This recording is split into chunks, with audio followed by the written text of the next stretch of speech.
नमस्कार दोस्तों, मेरा नाम है विशाल और आप सबका स्वागत है स्टॉक बॉक्स के stock market finance and business updates में।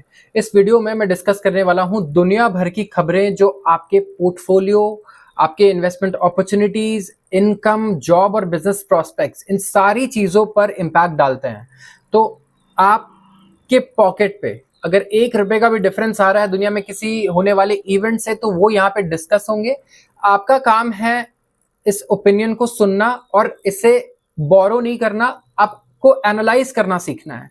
तो स्ट्रेट फॉरवर्ड आप रहिए कि आपका गोल है कि आप किस तरीके से क्रिटिकली एनालाइज कर सकते हैं सारे इवेंट्स को। आप ये सीखने की कोशिश कीजिए। मैं ये आर्टिकल्स बोरो करूंगा, सारे बिजनेस न्यूज़पेपर्स के आर्टिकल से ये सारा कंटेंट बोरो होगा। तो आप ध्यान से सुनिए और कोशिश कीजिए कि आप खुद से इस तरीके के डॉट्स को कनेक्ट कर पाएं, इवेंट्स को कनेक्ट कर पाएं और रियलाइज कर पाएं कि कौन से इवेंट्स आपको कैसे इंपैक्ट कर रहे हैं, आपके फ्यूचर को कैसे इंपैक्ट कर रहे हैं। शुरुआत करता हूं मैं सबसे पहले आर्टिकल से और यह है गोल्ड के बारे में। अब पिछले 5 सालों में जितने मेरे इक्विटी एंथुसियास्ट लोग हैं जिन्होंने अपने मम्मी पापा को गोल्ड से निकाल के स्टॉक मार्केट में पैसा लगवा दिया है, उनके लिए मैं 1 मिनट का मौन जरूर रखने के लिए आपको कहूंगा, क्योंकि गोल्ड पिछले 3 साल में डबल हो चुका है और निफ्टी के रिटर्न्स आप देख सकते हो खुद ही। तो यहाँ पे गोल्ड $3200 क्रॉस कर चुका है। अभी भी लगातार आप गोल्ड के रिटर्न्स देखो, निफ्टी कहां जा रहा है और गोल्ड कहां जा रहा है, लगातार कहीं रुक ही नहीं रहा है यहाँ से। एंड ट्रेड वॉर जैसे जैसे और बढ़ रहा है, गोल्ड के रेट्स और ज्यादा बढ़ते जा रहे हैं। तो यहाँ पे सेफ हेवन एसेट जिसे हम कहते हैं गोल्ड, जब भी दुनिया में कोई प्रॉब्लम आती है, लोग सबसे पहले अपना पैसा लेके कहां भागते हैं? गोल्ड खरीदने के लिए, क्योंकि इसे बड़ा ही सेफ माना जाता है। हजारों साल से गोल्ड यूज हो रहा है और इसका क्रेज उतना ही ज्यादा है, सप्लाई भी लिमिटेड है। तो गोल्ड ने नियरली 2% का गेन रजिस्टर किया है और सरपास किया है $3200 मार्क फ्राइडे को। तो यहाँ पे डॉलर में वीकनेस देखने को मिली हमें और रिसेशन कंसर्न्स भी काफी बड़े हैं। तो यूएस में अगर रिसेशन होगा तो लोग मानते हैं कंपनीज ग्रो नहीं करेंगी, तो कंपनी ग्रो नहीं करेंगी तो पैसा वहां से निकालो, तो पैसा डालना कहाँ है फिर निकाल के? गोल्ड में। और डॉलर भी वीक हो रहा है, तो फिर हेज करने के लिए करेंसी को हम कहाँ डालेंगे पैसे को? गोल्ड में। तो यहाँ पे इसलिए यूएस चाइना ट्रेड वॉर की वजह से अगर आप देखोगे, कहा जा रहा है स्पॉट गोल्ड 1.4% ऊपर था यहाँ पर, एंड जो ये बुलियन है करीब 6% बढ़ चुका है एक हफ्ते में। Yes, 6% in a week. US के गोल्ड फ्यूचर्स 1.8% ऊपर थे टू 3234.90। तो जितने भी मम्मी पापा हमारे गोल्ड में इन्वेस्टेड हैं पिछले 10, 20, 30, 40 सालों से, लगातार हमें वो मुझे लगता है 3-4 साल से बीट कर रहे हैं इस टाइम पे हमारे पोर्टफोलियो रिटर्न्स को। और बड़ा ही बुरा लग रहा है इतनी मोटी मोटी बुक्स को डाइजेस्ट करने के बाद भी अगर एक सिंपल गोल्ड इन्वेस्टमेंट सारे सोफिस्टिकेटेड इन्वेस्टमेंट्स और पोर्टफोलियोज को बीट कर दे रहा है। तो लेट्स सी कि कब तक चलता है ये। इन्फ्लेशन यहाँ पे बहुत इंपॉर्टेंट रोल प्ले करने वाला है। जैसे जैसे इन्फ्लेशन भी बढ़ता रहेगा, अगर एक्सपेक्टेड इन्फ्लेशन अगर आगे इंक्रीज होता है, तब भी गोल्ड में इन्वेस्टमेंट्स का इनफ्लो और तेजी से आएगा। बात करता हूं अगले आर्टिकल की और ये है हमारे रुपए के बारे में। रुपी ने बेस्ट 1 डे गेन रिकॉर्ड किया है over a period of 2 years. तो यहाँ पे आप ये देखो कि best returns in 14 months, best मैं बोलूंगा the worst drop in 2 years, 3 years, ये सारी चीजें ना 1 महीने में हो चुकी हैं। पिछले 1 महीने में 2 साल 3 साल के सारे अपवर्ड मूवमेंट के रिकॉर्ड्स और डाउनवर्ड मूवमेंट के रिकॉर्ड्स रुपये के सारे टूट चुके हैं, राइट।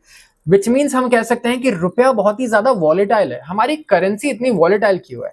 कोई हमारी करेंसी बेच रहा है, कोई हमारी करेंसी एकदम से खरीद रहा है, ऐसा क्यों हो रहा है? तो आइए जानते हैं। रुपया इसने विटनेस किया है highest single day gain in more than 2 years since मार्च 2023। मार्च 2023 से लेके अभी तक 2 साल का सबसे बड़ा गेन इंट्राडे इन्होंने रिकॉर्ड किया है रुपए ने, और यह है 0.75% का। तो डॉलर यहाँ पे वीक हो रहा है, क्रूड के दाम लगातार घट रहे हैं। क्रूड के दाम अगर घट रहे हैं तो आगे जो हमारा इंपोर्ट बिल है वो कम होगा, हमें बेनिफिट होगा इससे, राइट। तो इसका जो बेनिफिट है उसको हम अभी ही पास ऑन कर ले रहे हैं इस टाइम पे रुपया, इसलिए इसी टाइम पे फैक्टर इन कर रहा है कि रुपए की डिमांड ज्यादा रहने वाली है एज अगेंस्ट डॉलर, जो रिलेटिवली अगर आप हिस्ट्री से कंपेयर करो तो ऐसा नहीं होता कि रुपया बहुत ज्यादा डिमांड में हो, स्पेसिफिकली क्योंकि ऑयल प्राइसेस हमेशा ऊपर जाते रहे हैं, बट ऑयल प्राइसेस नीचे जाएंगे, इससे रुपए को बेनिफिट होगा। नंबर 1, डॉलर वीक हो रहा है अपने आप, ठीक है। तो ये हम लोग कई बार बोलते हैं ना कि रुपया कमजोर नहीं हुआ है, डॉलर मजबूत हो गया है, तो इस पे काफी मजाक उड़ाया जाता है, बट ऐसा नहीं है। डॉलर कमजोर हो गया है, रुपया वही है इस टाइम पे, ठीक है। डॉलर इंडेक्स अगर आप पूरा देखो तो against a basket of currencies नीचे जा रहा है यहाँ पे, राइट। 100 के नीचे जाने की बात चल रही है यहाँ पे। तो इसीलिए रुपया रिलेटिवली मजबूत हो गया है क्योंकि डॉलर खुद ही नीचे चला गया। तो ये दूसरा पॉइंट है कि रुपया यहाँ पे ज्यादा मजबूत है। इसके अलावा लोकल करेंसी ने ऑलमोस्ट सबसे वर्स्ट वीक पोस्ट किया था पिछले 27 महीनों में। एंड यहाँ पे अगर आप देखोगे ट्रेड वॉर के टाइम पे यहाँ पे काफी वॉलेटाइल है। बाकी सारी करेंसीज को भी अगर आप देखो तो युआन में काफी बड़ा ड्रॉप आया जो चाइनीज करेंसी है, यूएस डॉलर काफी ज्यादा वॉलेटाइल है, इंडियन रुपी में भी ये वॉलेटिलिटी इसीलिए रहने वाली है। तो यूएस ने रेसिप्रोकल टैरिफ से पॉज लगा दिया है। चाइना यहाँ पे एक्सेप्शन है, ऑफ कोर्स चाइना पे ऐसा कुछ भी अभी अपडेट तो नहीं मिला है हमें, उल्टा और टैक्स टैरिफ्स बढ़ गए हैं, 145% है। चाइना ने भी रिटालिएट कर दिया 125% के साथ। सो यहाँ पे जापानीज येन अगर आप देखोगे तो काफी वॉलेटाइल है, रुपया वॉलेटाइल है, डॉलर वॉलेटाइल है, युआन भी वॉलेटाइल है। एंड वी विल एक्सपेक्ट कि जितनी मेजर करेंसीज हैं और मेजर इकोनॉमीज हैं यहाँ पे वॉलेटिलिटी इसी तरीके से चलती रहेगी। तो और ज्यादा कुछ नहीं है इस आर्टिकल में आपके पास जाने के लिए, तो मैं नेक्स्ट आर्टिकल पे को यहाँ पे लेके आऊंगा। वीक डॉलर इंडेक्स हेल्प्स रुपी गेन 54 पैसा टू क्लोज एट 86.04। तो डॉलर यहाँ पे वीक हुआ, डॉलर इंडेक्स कमजोर हुआ, इसीलिए रुपए ने गेन किया 54 पैसे। तो करेंसीज में ऐसा कई बार होता है कि हम वही हैं लेकिन जिससे हमें कंपेयर किया जा रहा है क्योंकि वो खुद वीक हो गया है, इसीलिए हम गेन रिकॉर्ड करते हैं। तो रुपया यहाँ पे काफी स्ट्रांग हो चुका है, 86.04 होता हुआ नजर आया पर डॉलर, 54 पैसे की मजबूती है यहाँ पे। एंड यूएस टैरिफ की वजह से वॉलेटिलिटी आ गई है ग्लोबल मार्केट्स में। डॉलर इंडेक्स फाइनली 100 भी तोड़ चुका है। तो डॉलर इंडेक्स 6 करेंसीज हैं, 6 करेंसीज कौन सी है ये मैं नहीं बताऊंगा, ये मेरा सवाल है क्योंकि मैं आपको हजारों बार बता चुका हूं।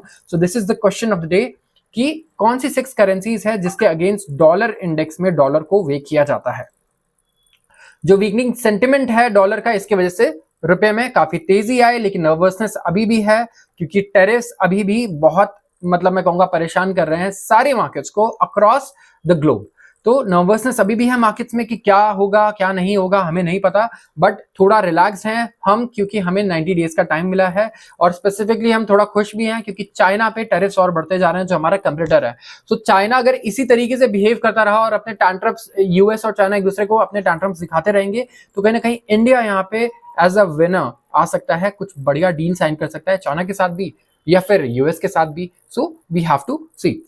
अब बात करता हूं मैं अगले आर्टिकल की, एंड ये थोड़ा सा डिसहार्टनिंग भी है, कुछ लोगों के लिए नहीं भी होगा, बट एमजी विंसर यहाँ पे फास्टेस्ट सेलिंग इलेक्ट्रिक व्हीकल बन चुका है इंडिया में। अभी तक हम सिर्फ टाटा की गाड़ियों का नाम सुनते थे यहाँ पे, राइट। टाटा काफी पहले एंट्री ले चुका है इंडियन मार्केट में, एसयूवीज लॉन्च कर चुका है, कॉम्पैक्ट कार्स लॉन्च कर चुका है, सारे सेगमेंट्स में घुस चुका है when it comes to electric vehicles. First mover होने के बावजूद एमजी एक बार आया, ठीक है। एमजी क्या है? एमजी एक चाइनीज कंपनी है, इनका जॉइंट वेंचर है जेएसडब्ल्यू के साथ। तो इंडिया में इसे क्या कहा जा रहा है? JSW MG motor India, but ये एक जॉइंट वेंचर है जिसमें एमजी मोटर्स यहाँ पे जेएसडब्ल्यू के साथ काम कर रही है।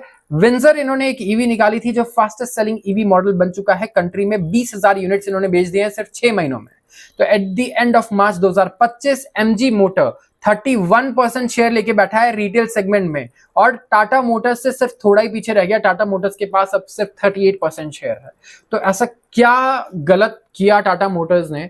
Why don't you share your opinion कि इतने लेट आने के बावजूद एमजी और महिंद्रा जैसे सेगमेंट्स इतना ज्यादा आगे बढ़ जा रहे हैं? तो ऐसा क्या है टाटा की कार्स में जो वो इंपैक्ट नहीं क्रिएट कर पाया अपने प्रोडक्ट के साथ? क्या सही में ये प्रोडक्ट्स इतने इंप्रेसिव नहीं है? वी हैव टू जज। एंड टाटा के शेयर को भी अगर आप देखोगे तो 1200 का एक टाइम पे 52 वीक हाई है उसका, और लो मेरे ख्याल से 510 का है। तो ब्लू चिप स्टॉक्स में the worst performing stock is Tata Motors right now, ठीक है। आई नो कि जैगवार लैंड रोवर के भी इश्यूज आ रहे हैं क्योंकि यूएस में टैरिफ ज्यादा लग गए हैं, 33% सेल्स जैगवार लैंड रोवर के यूएस से आते हैं, but still there has to be something कि हम डोमेस्टिक मार्केट में क्यों नहीं अच्छा कर पा रहे हैं। आप वैल्यूएशंस की बात करते हो, अगर आप टाटा मोटर्स का पी रेशियो देखो तो देखो कितना ज्यादा कम है। मारुति से ज्यादा रेवेन्यू है टाटा मोटर्स का, प्रॉफिट भी ज्यादा रहता है, बट स्टिल पी रेशियो बिल्कुल पैथेटिक है, बिल्कुल अंडर वैल्यूड है इस टाइम पे। तो क्या अंडर वैल्यूड सच में है या फिर वो यही वैल्यूएशन डिजर्व करता है? we are yet to find out, मैं यही बोलूंगा यहाँ पे। So we have to find out कि SUV सेगमेंट में स्पेसिफिकली अगर आप देखो तो एमजी की गाड़ियां किस तरीके से अब महिंद्रा को भी टक्कर दे सकती हैं, हिंदाई को भी टक्कर दे सकती हैं, एंड मारुति तो यहाँ पे काफी ऑलरेडी लेट है ईवी के सेगमेंट में। तो क्या इंडियन मार्केट भी अब चाइनीज मार्केट बनने वाला है? क्या चाइनीज कार्स ही कैप्चर करने वाली है हमारे पूरे मार्केट को? हमें ये फिगर आउट करना होगा और हमें जल्दी से जल्दी यहाँ पे एक्शन भी लेना होगा। बात करता हूं मैं अगले आर्टिकल की, और यहां पे भी चाइना ही इन्वॉल्व है। Despite diplomatic push, China's India FDI dreams hit a wall. और यहां पे मैं बात करने वाला हूं फॉरेन डायरेक्ट इन्वेस्टमेंट की, जिसकी इंडिया को काफी रिक्वायरमेंट है, बट वो सिलेक्टिव है। हमें चाइना से इन्वेस्टमेंट्स नहीं चाहिए, वी आर वेरी क्लियर। ठीक है, तो काफी सारे लोग क्रिटिसाइज कर रहे थे गवर्नमेंट को कि आप चाइनीज मनी क्यों नहीं लेना चाहते हो, चाइनीज इन्वेस्टमेंट्स इंडिया में क्यों नहीं लेना चाहते हो। तो न्यू दिल्ली का यहाँ पे बहुत ही क्लियर मैं कहूंगा इन्होंने स्टेटमेंट्स दिए हैं यहाँ पे, एंड इट्स गुड। ठीक है, आप अपने इंटेंशंस को बड़े क्लियरली रख रहे हो सामने। इन्होंने कहा कि हमारा कोई इंटेंशन नहीं है कि हम एनकरेज करें चाइनीज फॉरेन डायरेक्ट इन्वेस्टमेंट, नहीं चाहिए पैसा, आप रख लो। पीयूष गोयल का ये कहना है। ठीक है, एंड यहाँ पे एज ऑफ नाउ इनका ये कहना है कि हार्डली कोई फॉरेन डायरेक्ट इन्वेस्टमेंट पिछले 25 साल में चाइना से इंडिया में आया है, एंड चाइना अभी खुद फॉरेन डायरेक्ट इन्वेस्टमेंट पे काफी रिलाई करता है अपने ग्रोथ के लिए भी। मतलब दे आर स्टिल खुद वरिड, लोग ये नेगेटिव पॉइंट्स उठा रहे हैं चाइना के बारे में कि वहां पे एफडीआई बहुत स्लो हो चुका है। तो 25 साल पहले से अगर आप कंपेयर करो इस टाइम पे, तो चाइना का जो एफडीआई इंडिया में आता है वो हार्डली सेम है। हमें बहुत ज्यादा चाइनीज इन्वेस्टमेंट्स चाहिए भी नहीं इंडिया में, ना हम एनकरेज कर रहे हैं। देखिए क्लियरली लिखा है इन्होंने, ना हम एनकरेज कर रहे हैं कोई सिग्निफिकेंट इन्वेस्टमेंट जो चाइना से आ रहा है एट ऑल। तो यहाँ पे चाइना के पास सिर्फ 0.37% का शेयर था एट $2.5 बिलियन इंडिया के टोटल एफडीआई इक्विटी इनफ्लोज में। अगर आप कंपेयर करो पिछले 24 साल का डेटा, मार्च 2000 ईस्वी से 25 साल का डेटा अगर आप देखोगे मार्च 2024 तक, तो यहाँ पे चाइनीज एम्बेसी जो है इंडिया में काफी सारे स्टेटमेंट्स लेकर आ रही थी। आप देखो हुआवे से लेके बहुत सारी कंपनीज है जो इंडिया में काफी प्रॉब्लम्स फेस कर रही है, चाइनीज कंपनीज काम नहीं कर पा रही हैं। And the simple problem is कि चाइनीज जितने ऑफिशियल्स हैं, एग्जीक्यूटिव्स हैं उनकी कंपनी के, इंडिया उनका वीजा नहीं क्लियर करता टाइम पे। उनको कुछ भी इंपोर्ट करना है इंडिया में तो उसके लिए उन्हें रेस्ट्रिक्शंस फेस करने पड़ते हैं, बहुत डिलेस फेस करने पड़ते हैं। तो एक तरीके से ये नॉन टेरिफ बैरियर्स हैं जो इंडिया ने इंपोज कर दिया है चाइना पे, एंड इसीलिए मैं कहूंगा कि चाइना यहाँ पे बहुत ज्यादा एक्सपैंड कर नहीं पा रहा है हमारे मार्केट में। बात करते हैं अगले आर्टिकल की, don't lose sleep over deep seek says Nilekani. तो नंदन नीलेकनी इन्फोसिस के को फाउंडर रह चुके हैं और उन्होंने कहा है कि आपको नींद खोने की जरूरत नहीं है, ऐसा स्लीपलेस होने की जरूरत नहीं है डीप सीक की वजह से जो चाइनीज आर्टिफिशियल इंटेलिजेंस कंपनीज आई हैं। और इनका एक रीजन है, इन्होंने ये कहा है कि इंडिया ने डेवलप किए हैं कई सारे small scale artificial intelligence models, and इसको बस स्केल करने की देरी है। तो हम ऑलरेडी डेवलप कर चुके हैं अपने मॉडल्स को, जिन्हें बस हमें स्केल करना है, और ये जो टेक्नोलॉजी है हम बहुत ही जल्दी अडॉप्ट कर लेंगे इंडिया में भी। तो we should not be losing sleep, क्योंकि अगर किसी ने बिल्ड नहीं किया एआई मॉडल्स तो ऐसा नहीं कि वो लूजर है, राइट। इनका ये कहना है कि इंडिया के पास स्मॉल मॉडल्स हैं, कैसे स्केल करना है इसकी बात करते हैं, और इंडिया में जो एआई अडॉप्शन है बाय मासेस ये बहुत तेजी से हो सकता है। इनका ये कहना है कि 15 साल पहले अगर आप देखो, कंपेयर करो 10 से 15 साल में, स्मार्टफोन पहले कितने लोगों के पास था और अब कितने लोगों के पास है। इनिशियल यूज ऑफ फोन जो था वो कम्युनिकेशन था, हम सिर्फ कम्युनिकेशन के लिए यूज करते थे फोन को, एंटरटेनमेंट, और वेस्टर्न कंट्रीज ही डोमिनेट करती थी। लेकिन 2015-16 से अगर आप कंपेयर करोगे तो इंडिया का डिजिटल इंफ्रास्ट्रक्चर काफी तेजी से बढ़ा, यूपीआई आया, आधार आया, राइट। तो इसके बाद इंडिया अब काफी ज्यादा सोफिस्टिकेटेड बन चुका है, तो बहुत ही क्विक अडॉप्शन हो सकता है डिजिटल पब्लिक इंफ्रास्ट्रक्चर का। एंड जो बैलेंस है अब ये मूव करेगा from global technologies companies to home grown technology companies, जिसे वेंचर कैपिटल इंडिया में फाइनेंस कर रहा है। तो number of smartphone users India में 900 मिलियन हो चुके हैं, which is what 90 crore, right. तो यहाँ पे पेनिट्रेशन काफी इंप्रूव हुआ है। प्राइमरी लैंग्वेज भी जो है डिवाइसेस के वो हिंदी से इंग्लिश हो चुके हैं, टू एवरी मेजर लैंग्वेज। अब हर एक लैंग्वेज में आप स्मार्टफोन यूज कर सकते हो, एप्लीकेशंस को यूज कर सकते हो। तो जनरेटिव एआई की और जनरेटिव एआई है जो उसकी रीजनिंग कैपेबिलिटीज है, इससे हम स्टैटिक से एक डायनामिक कंटेक्चुअल इंफॉर्मेशन से पर जा सकते हैं जो फिंगर टिप्स पे अवेलेबल है हर एक इंडियन के। स्टिल मैं कहूंगा कि इंडिया में स्मार्टफोन पेनिट्रेशन काफी ज्यादा है, बट हमारे पास अभी भी कोई ऐसी इंडियन कंपनी नहीं है जो स्क्रैच से एक स्मार्टफोन बना पाई है या स्मार्टफोन के पार्ट्स बना पाई है। ना हम स्मार्टफोन के डिस्प्ले की टेक्नोलॉजी हमारे पास, डिस्प्लेज एलजी सैमसंग जैसे बनाती है, ना हम चिप्स बना रहे हैं, ना हम प्रोसेसर्स बना रहे हैं। मेरे हिसाब से तो एक माइक्रोफोन भी इंडियन कंपनी नहीं बनाती है, या कोई बहुत अच्छे स्पीकर की भी कंपनी आप उठा करके देख लो तो आई वोंट कंसिडर बोट यहाँ पे, बिकॉज ये कोई टेक्नोलॉजी नहीं है जो ये खुद डेवलप कर रहे हैं। जैसे हम JBL या सोनी की बात कर सकते हैं, उनसे कंपेयर करने वाली कोई कंपनी नहीं है हमारे पास।